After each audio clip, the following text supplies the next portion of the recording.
The Jamaica Public Service is reporting that power has been restored to 74% of customers in the aftermath of Hurricane Melissa.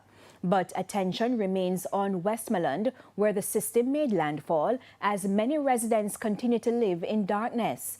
The company says downed poles and damaged power lines are among the many issues it has to contend with. Ramarda Lyons has this update. All the poles are down. The lines are down. The reality across several communities in Westmoreland, home to over 140,000 citizens. JPS President Hugh Grant says there's been a concentrated effort to return power to commercial centers like Negril. That's where you have employment. That's where you have jobs. And that's where you can give folks a sense of hope as we then build out into the various communities. The resort town was lit up on November 20, 23 days after Hurricane Melissa left it in darkness. But Mr. Grant says the tourist hotspot is still in a very compromised state. This is why.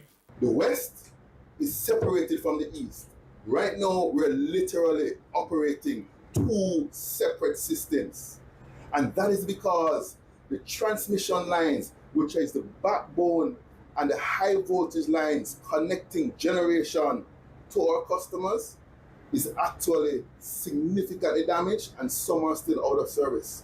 The hum of power in the streets of Negril today is because a major line connecting St. James and Hanover was restored. Westmoreland has over 34,000 customers, and just shy of 10% is actually supplied from Orange Bay.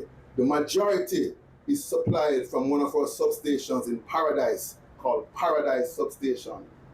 The reality is all the major transmission lines to bring power into Paradise is currently out of service. We have just shy of 200 structures, and more than 100 of those structures that traverses challenging hilly terrain, they're all down.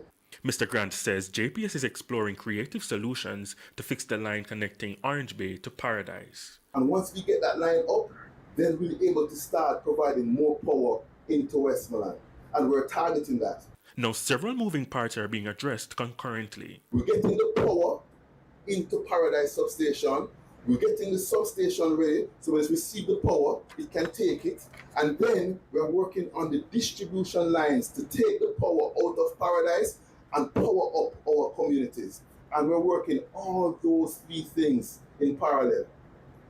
My commitment to you here in Westmoreland is that we will not stop until every community is powered up. Mr. Grant pointed specifically to healthcare. The good news is we are committing to get the hospital up and running by the second week in December, because we need to get the Paradise Substation up, and then we need to get the lines from Paradise to the hospital up. And we are working assiduously only to do better from this particular day. But we're on it, we understand the importance, and Savlamar Hospital, we're coming at you. Ramarda Lyons, TVJ News. Meanwhile, in addition to over 70 bucket trucks, more specialized equipment have been deployed across several affected parishes, and over 320 overseas line workers were brought into the island to assist with restoration efforts. We never just bring them in after the storm.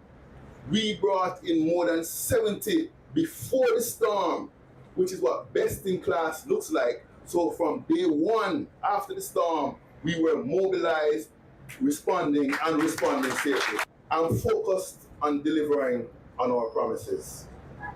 I'm really big on keeping to our promises and keeping to our commitments and delivering on what we say we would do.